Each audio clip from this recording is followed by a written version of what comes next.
Hey guys, I'm Bob. I'm Barb, and together we make up HetteshWorld. We're making America's favorite food, pizza. And we're doing it healthy in an RV. Stay tuned. We're Bob and Barb. We've lived by the rules all of our lives, but in 2020 we threw that rule book out the window. We sold our home and moved full-time into an RV with our cat Amelia, and from now on we will be living life our way. Don't you want to come travel in our world? Okay, so a lot of times people do the cauliflower crust, which is a healthy version, and I actually make a pretty good cauliflower crust. Bob says it's an acquired taste, and it is. But we want something that feels more like pizza. So today we're going to show you a recipe that I got off the internet that I have been working on, and we've been modifying a little bit kind of more to make it our own. Yep. So this is a keto gluten-free pizza crust recipe. Very good. What are we using here, Bob? We are using Colby Jack cheese. So just a blended yellow and white cheese. Yep. And we shredded it. It's 6 ounces of cheese. And where is this going? Is it on top? This is going in the crust. The crust. This is going to replace the flour. Yep, this is a non-flour recipe for sure. Yep. So we've got 6 ounces of grated, freshly organic, good for you cheese. Yep. And then what goes into it next is 2 eggs. 2 eggs are going to go into it. All right. We got, look, We got farmer's eggs. farm fresh eggs that we got at St. Joseph of Arkansas Center, but it's cracking me up. Different chickens, Yeah. different size eggs. So we're going to throw these in here. Yep.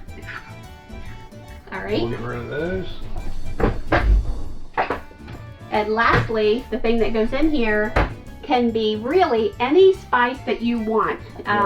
You want it to kind of have a flavor and a taste. And then when Bob's mixing this, Bob will talk a little bit about how it works with the egg.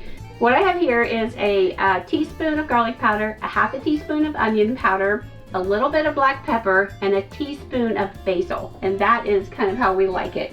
And we're just going to... Like Barb said, you can pretty much put any kind of spice, Italian seasoning. Some people put red hot pepper flake. Yeah. But we're gonna kind of do a twist on our crust. We're gonna butter it with a hot sauce that Barb makes on the outside edge. So now, this is what your crust looks like so far. Now we're gonna get the hands in there. Disclaimer, hands are washed and clean, so this is fine. This crust looks very much like a crust when it's done, and I believe it's because of the 2 eggs that are in it. It stands on its own. You can hold it. You don't have to cut it with a knife and fork like you sometimes have to do with the cauliflower crust. It's flavorful, which we like.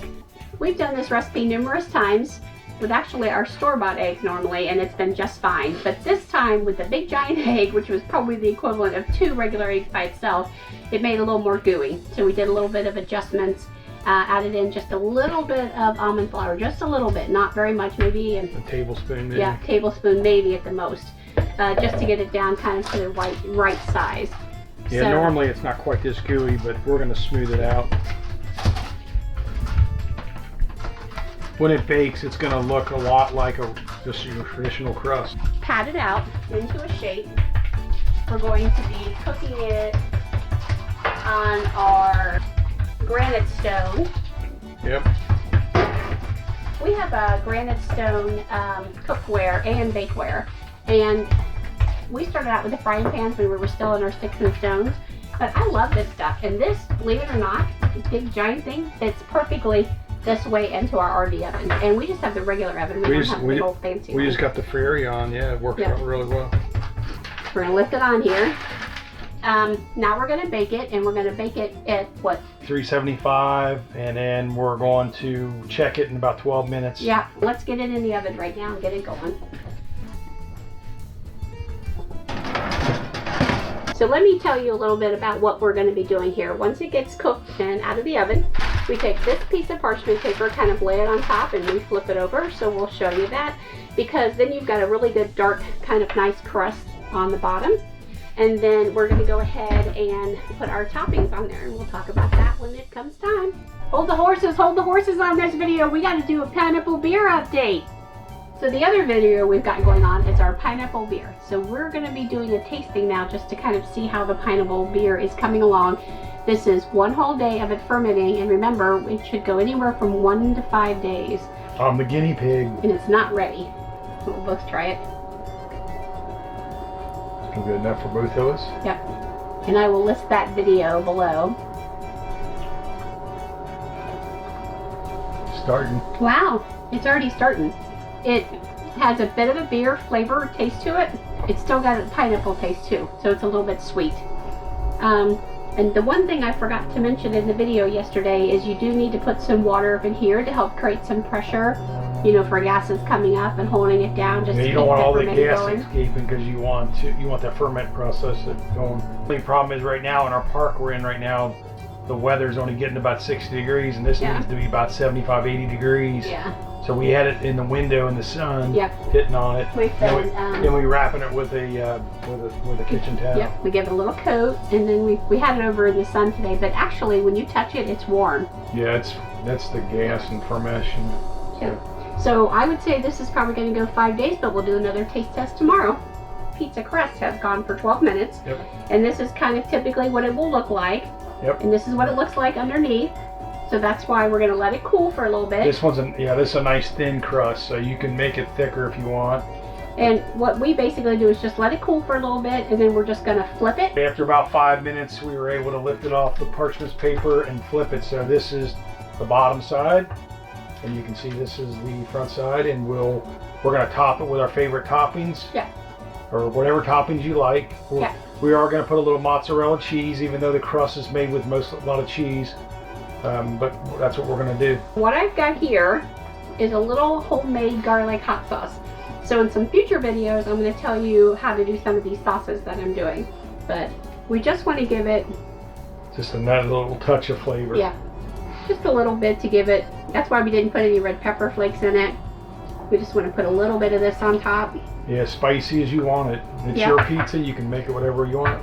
And then secondly, we have a homemade barbecue sauce. And we're actually using some pulled pork that we had got from a local guy the other day. This is leftovers. We're going to put a little pulled pork on here. You know, one of those little places where you pull up to and it's like a trailer and they got all kinds of barbecue with a big smoker? Yep. That was it. So we're going to put a little bit of barbecue sauce on it. And I do a homemade barbecue sauce also. And all the sauces we make are a healthier version of the other ones. We use the healthier sugars. We try to keep the carb count down. Buy our spices in bulk and try to buy the better spices. I'll take you to my spice shop when we get back home in Indiana and show you. So we've got a little bit of that. Next I'm going to put, hopefully you can see it, I've got just a very thin layer of the barbecue sauce. And this is my homemade pizza sauce. So we're just going to kind of mix this in. Just do a couple little of these. And yeah, I mean at this point you can use whatever sauce you want. yeah, we normally don't do barbecue, but since we're doing pulled pork. So that's that. And next Bob is going to take over on toppings. Well, we're going to do a little bell pepper. Like I said, it's your pizza. You can make whatever you want. These are just the items that me and Barb like. And then we're going to do a little white onion. Yep, you gotta have onion. Unless that makes us lose you as a subscriber, then you don't have to do any. Yep. And then we're going to... Very little. A little bit of jalapeno pepper. This jalapeno, we got it when we were down in Texas at the HEB store, and their produce is top-notch fresh. Whoo! Jalapeno. Hot. And then we're going pork. Yep. We're going to go bacon. This is some bacon we fried this morning up. Bacon. Everybody loves bacon. I love bacon anyway. And then, like I said earlier, a little pulled pork. Yep. As much as you want. We're going to put a little bit on there. I just want to keep the pulled pork because it's really good. Probably some of the best pulled pork we had since we were... And actually, this came in Tennessee, not even in Texas. And this guy made homemade pork rinds. Yep. That were the spice on. If you're from Cincinnati and you had Grippo chips. Yeah. Exactly what it tastes like. I mean, I haven't had a Grippo chip in I don't know how long, and it was perfect, homemade. I'm sure it wasn't keto friendly. I'm sure he probably used regular sugars. Is that enough? Yeah, I think that's pretty good. I'm gonna let Barb go ahead and throw. Like I said, we shredded a little mozzarella. We're gonna put that on there. Even though the crust is cheese, but definitely gives you a good pizza feeling. Oop, get away from me, jalapeno. Those jalapenos, we usually put them in our salads. I can't eat the salad afterwards. It's so bad. They'll burn you. Yeah. I mean, I love them. I like spice, but that's too much for me You almost. want salt and pepper a little bit? Yes, I'm just going to do pepper. Yep. So I only do pepper because a lot of the cheeses have a lot of natural salts in them. So when you're done and you're ready, if you want to salt your piece, then go ahead and salt your piece. And I may do that, but for now, this is all I need. So we're going to go ahead and put it in the oven. Yeah, this is probably going to go anywhere from, according to how much you want it brown, but it's going to be probably 8 minutes, I would think, something like that. Yeah, we just want really the topping. The crust is cooked. We want the toppings to brown, the cheese to melt, to get warm. You know. Warm the meat through, warm all the veggies. This is after 8 minutes in our oven, so we took it out. Normally what I'll do is I'll take parchment paper, I'll set it off onto the counter and let it cool. Probably let it cool for about 5 minutes, and you take your pizza cutter, cut it through it, and we'll show you a slice here in a little bit what it looks like after 5 minutes of cooling. And then let me bring you over here so you can get a nice close-up look of it. It's delicious. Pizza. Pizza time. All right, we've let it sit on a cooling rack for about 5 minutes, so we're gonna slice it up. Yep. This one has lots of toppings on it. Lots of meat.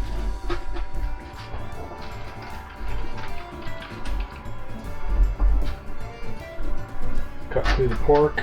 Yep. And then we'll go this way. And the bacon.